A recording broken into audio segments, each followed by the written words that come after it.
اپنی نماز بھی حیاتی سے لیتے ہیں، اپنا حج بھی حیاتی سے لیتے ہیں، زکوٰۃ بھی حیاتی سے لیتے ہیں، آجا میرا کلمہ واپس کر دے، اپنا کلمہ اپنے حق عقیدہ سے پڑھ، میری نماز واپس کر دے، اپنی نماز اپنے ہم عقیدہ سے ثابت کر، میرا روزہ واپس کر دے، اپنا روزہ اپنے ہم عقیدہ سے پڑھ، اپنا حج پڑھ اور میرا حج واپس کر دے۔ قرآن جل قرآن سے آیا، رب کعبہ کی قسم کھا کے کہتا ہوں اگر میں ان کا حیاتی ہونا ثابت نہ کر دوں، میں تیرے ہاتھ پہ بیعت کر کے تیرے مسلک کی تبلیغ کرتے اپنی زندگی ختم کر دوں گا، لیکن رب کعبہ کی قسم کلمہ سے قرآن تک تیری کوئی چیز حیاتیوں کے علاوہ ثابت نہیں ہے۔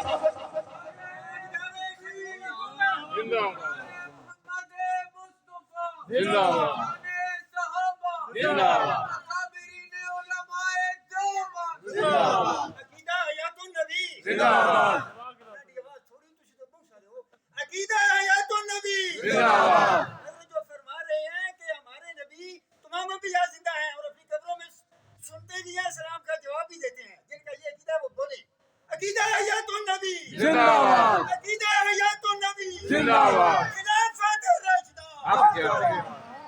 جزاک اللہ، بہت توجہ فرمائیں۔ میں نے عرض کیا کلمہ کس سے ثابت ہے جی؟ وَأَلْزَمَهُمْ كَلِمَةَ التَّقْوَى لا الہ الا اللہ محمد رسول اللہ الاسماء والصفات امام بہقی کی کتاب میں موجود ہے، اور امام بہقی نے پوری کتاب حیات انبیاء پہ لکھی ہے۔ اس سے میں کہتا ہوں یا تو کلمہ کہیں اور سے پڑھو یا امام بہقی والا کلمہ واپس کرو، کیونکہ وہ حیات النبی کا قائل تھا۔ اگر نظریہ ٹھیک نہیں ہے کلمہ بھی نہ لو۔ بہت توجہ، بخاری کی بہت ساری احادیث ہم نماز میں لیتے ہیں، روزے حج زکوٰۃ میں لیتے ہیں۔ بخاری سماع مولا کا قائل ہے، 178 صفحہ بخاری جلد اول میں لکھا ہے، اور بخاری حیات النبی کا قائل ہے 517 صفحہ بخاری جلد اول میں لکھا ہے۔ مسلم نے 268 صفحہ پہ حیات النبی کا اعلان کیا ہے۔ ابو داؤد نے 197 صفحہ پر کتاب المناسک باب زیارت القبور میں حیات النبی کا اعلان کیا، مصطفیٰ کے جواب دینے کی حدیث کو ذکر کیا۔ ابن ماجہ نے 118 صفحے پہ کیا۔ میں کہتا ہوں اگر تم بخاری کو غلط کہے، مسلم کو غلط کہے، ترمذی نسائی نے ماجہ کو غلط کہے، تو رب کعبہ کی قسم بتا باقی شریعت لے گا کہاں سے؟ بہت توجہ نہیں، ایک بات بڑی توجہ طلب ہے۔ بعض لوگ اختلاف بھی کر رہے ہیں لیکن عرض کر دوں گا، میں کسی بندے کو قاری کہوں اور سارے قاریوں کے خلاف قرآن پڑھتا ہو، وہ قاری ہے؟ اور میں اسے کیسے شیخ القرآن کہوں جس کی تفسیر تمام مفسرین کے خلاف ہو؟ میں اسے شیخ الحدیث کیسے مانوں جس کا عقیدہ تمام احادیث کے خلاف ہو؟ میں اسے قاری کیسے مانوں جس کی قرآت تمام قرآن کرام کے خلاف ہو؟ رب محمد کی قسم جس نے جمہور محدثین مفسرین کو چھوڑ کر تفسیر کی ہے اس نے تحریف کی ہے، تفسیر نہیں کی ہے۔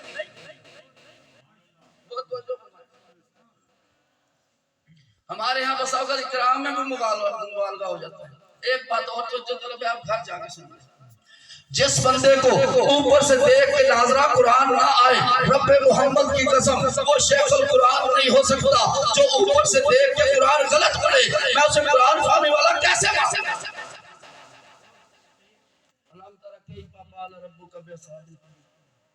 سن لیں نیٹ پیش، من الغافلین من الغاوین، یہ پڑھا جا رہا ہے۔ اوپر سے دیکھ کے پردہ قرآن نہیں آتا، غیروں کی آواز سن کے ہم دماغ میں بٹھا لیتے ہیں کہ بات ایسے ہی ہے۔ تو توجہ فرمائے، میری باتیں بہت سہ جاتی ہیں، ٹائم بھی رہتا ہے اس لیے باتیں بھی رہتی ہیں، توجہ فرمائے۔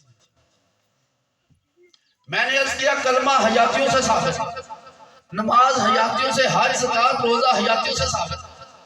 اب دوسری طرف آتا ہوں، اس امت کا پہلا عظیم شخص صدیق اکبر رضی اللہ تعالی عنہ، اس امت کا آخر کا عظیم ترین شخص عیسیٰ بن مریم، ان دو کے نظریے پہ بات کر لو۔ اگر دونوں کے دونوں حیات النبی کے قائل ہو تو قائل ہو جاؤ، اگر انکار کریں یا خاموش ہو جائیں تم بھی خاموش ہو جاؤ، لیکن رب کعبہ کی قسم صدیق اکبر جب مصطفیٰ کو دنیا سے پردہ فرماتے دیکھتے ہیں صحابہ کرام پریشان ہیں، صدیق منبر پہ آ کے ایک اعلان کرتے ہیں جو میرے عنوان کے مناسب ہے، فقط وہ دو عبارتیں عرض کرتا ہوں۔ صدیق ایک اعلان کرتے ہیں ان محمد القدمات، لوگوں یقین کر لو اللہ کے نبی وفات پا چکے ہیں۔ سارے صحابہ نے قبول کیا، کسی نے انکار نہیں کیا کیونکہ سب قائل تھے مصطفیٰ پہ وفات آ گئی ہے۔ دوسرا اعلان کیا صدیق اکبر نے قسم اٹھا کر والذی نفسی بیدہ، قسم اس ذات کی جس کے قبضے میں صدیق کی جان ہے، لا یذیقک اللہ الموتتین ابدا، اے اللہ کے نبی اللہ آپ کو دو موتیں نہیں چکھائے گا۔ کیا مطلب تھا؟ دنیا میں موت آ گئی ہے، جو قبر میں حیات ملنے کے بعد نیند طاری ہوتی ہے، مصطفیٰ آپ کو نیند طاری نہیں ہوگی۔ سارے صحابہ نے چپ کر کے موت کا اعلان بھی قبول کیا، سارے صحابہ نے موت کے بعد مصطفیٰ کی حیات کا اعلان بھی قبول کیا۔ ایک شخص نے موت کا انکار بھی نہیں کیا اور ایک صحابی نے حیات کا انکار بھی نہیں کیا۔ اہل سنت موت کو بھی مانتے ہیں، موت کے بعد حیات کو بھی مانتے ہیں۔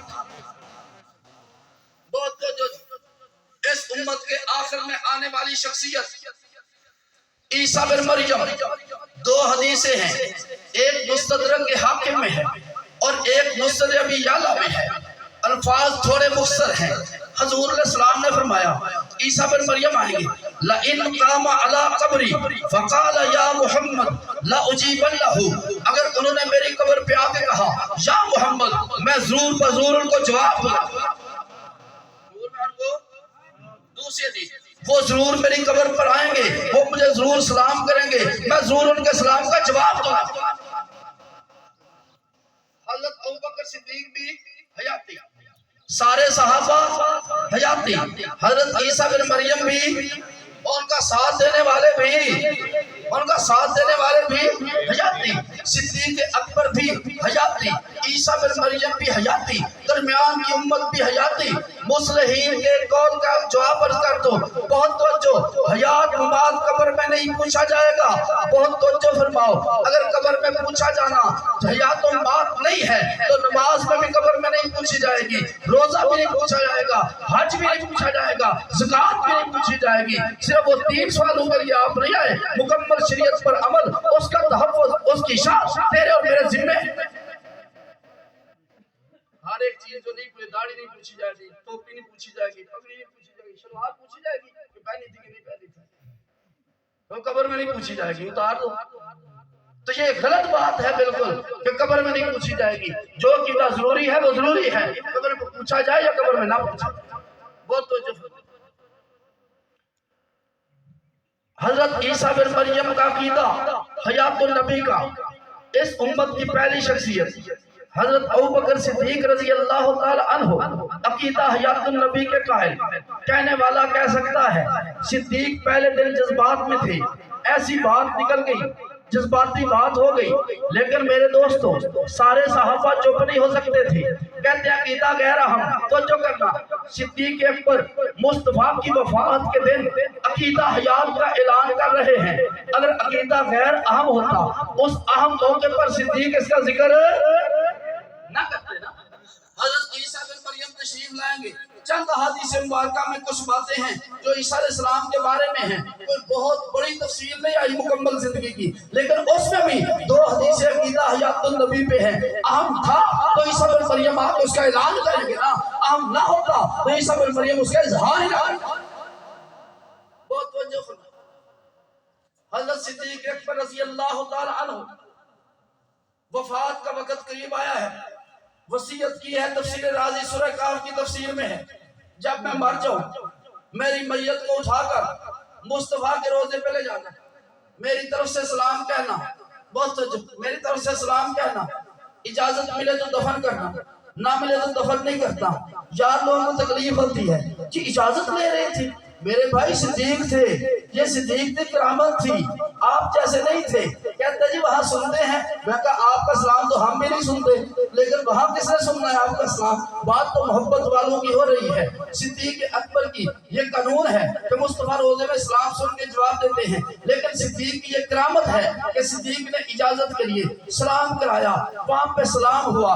سلام کرنے والے صحابہ ہیں. روزے سے آواز آئی, ادخل الحبیب الی الحبیب, محبوب کو محبوب کے پاس داخل کر دو. صدیق اکبر کی وہاں پہ قبر بنا دی گئی ہے. معلوم ہوا سارے صحابہ کا نظریہ یہی تھا کہ مصطفیٰ کے روزے پہ جا کے سلام کریں. مصطفیٰ سنتے بھی ہیں اور مصطفیٰ جواب بھی دیتے ہیں, لیکن صدیق اکبر کو اپنے سوال کا جواب چاہیے تھا. مصطفیٰ کا جواب باہر آ گیا. صدیق اکبر کی وہاں پہ قبر بن گئی. ایک چھوٹے سے سوال کا حل بہت توجہ فرمائیں. لوگ کہتے ہیں اہل سنت والجماعت قبروں سے فیض حاصل کرنے کے قائل ہیں, اور الحمدللہ اہل سنت والجماعت دیوبندی قبروں سے فیض حاصل کرنے کے قائل ہیں, لیکن فیض ہم مدد کو نہیں کہتے. یہ بات توجہ سے سن لیں. لوگوں نے مشہور کیا جی مشرک ہیں, قبر پرست ہیں, قبروں سے فیض حاصل کرنے کے قائل ہیں. ہم نے کہا نہیں, ہم نہیں صرف قائل. صدیق اکبر نے کیوں یہ وصیت کی تھی, میری میت مصطفیٰ کے روضہ مبارکہ کے پاس دفن کرنا, مجھے مصطفیٰ کے پڑوس میں دفن کرنا. جس فائدے کے لیے صدیق نے وہاں قبر بنوائی تھی ہم اسے فیض کہتے ہیں. حضرت عمر بن خطاب نے وہاں پہ پیغام بھیجا عبداللہ بن عمر کو, امی عائشہ سے پوچھو, میں عمر وہاں قبر بنوانا چاہتا ہوں. حضرت امی عائشہ نے اجازت دی ہے. جس فائدے کے تحت عمر بن خطاب نے وہاں قبر بنوائی ہے وہ اس فائدے کو ہم فیض کہتے ہیں. حضرت عیسیٰ بن مریم بھی مصطفیٰ کے پڑوس میں ہوں گے. بہت توجہ سے, بڑی اہم بات, دنیا میں قادیانی کا یہ شوشہ تھا کہ قبر میں اگر کوئی ساتھ کافر آ جائے کوئی حرج نہیں, مسلمان آ جائے کوئی حرج نہیں, نیک آ جائے حرج نہیں, برا آ جائے حرج نہیں. کیوں؟ ہم اس کی میت اکھاڑ کے اس کے گھر چھوڑ آتے تھے. اس نے کہا ایسا نہ کرو, میت کا کوئی نقصان نہیں. صدیق کا مزاج تو یہ تھا کہ مصطفیٰ کے پڑوس میں قبر ہو, فائدہ ہے. حضرت عمر کا عقیدہ تھا, فائدہ ہے. امی عائشہ صدیقہ کا عقیدہ تھا, فائدہ ہے. اہل سنت کا عقیدہ ہے, فائدہ ہے. اس فائدے کو ہم کیا کہتے ہیں جی؟ بندے کا نام نہیں ہے. اس فائدے کو کیا کہتے ہیں جی ہم؟ فیض. یہ فیض ہے جس کے لیے صحابہ کو اور علماء سے پوچھیں, جو مدینہ منورہ میں جن لوگوں کی قبریں بنے گی ان کے لیے جنت کی بشارتیں موجود ہیں, اور یہ مصطفیٰ کا فیض ہے. یہ کیا ہے جی؟ اس لیے اپنا بوجھ چھوٹے چھوٹے مسائل پہ نہ نکالا کرو. نبی کریم صلی اللہ علیہ وسلم کی برکت, نبی کریم